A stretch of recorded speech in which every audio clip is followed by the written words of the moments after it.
Hey folks, welcome back to Bitwise Smarter, the channel where we turn tech headaches into high fives. Today we are setting up Python on Windows 11, step by step, no jargon, no confusion. By the end, you'll have Python running faster than your morning coffee kicks in. Let's go!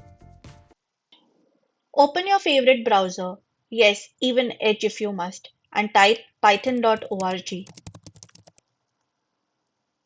This is the official website, so no shady free downloads 123 links, okay? We are staying classy. Hover over downloads and boom, Python already knows you're on Windows.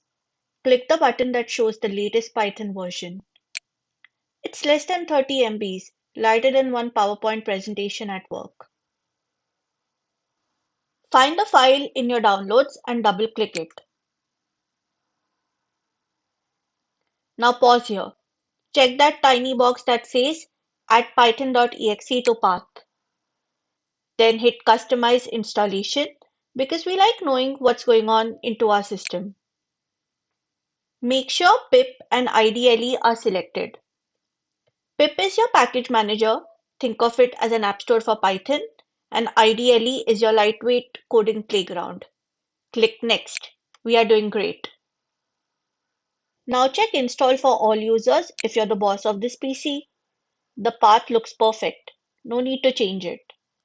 Click Install, grab a sip of coffee, and watch the progress bar do its dance.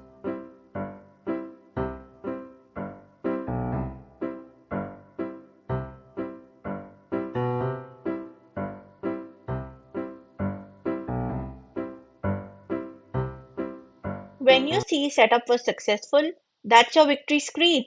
Click Close, take a deep breath, and you just installed Python like a pro. Let's test it out. Open Command Prompt and type Python version. Boom, the version number appears. Now type pip version. Double win. If both show up, your setup is cleaner than your weekend calendar. Time for a little flex. Open IDLE from the Start menu and let's try a simple print command. I'm going to print Bitwise Smarter. Hit enter and there it is, your first Python output. Welcome to the Coders Club. If you want a fancier setup, grab Visual Studio Code. It's free, looks cool, and makes you feel like a hacker in a movie without actually breaking anything. And that's a wrap. Python is now ready on your Windows 11 machine. If this saved you a Google search or two, hit like, subscribe, and stay tuned for our next video. Until then, keep learning smarter with Bitwise Smarter.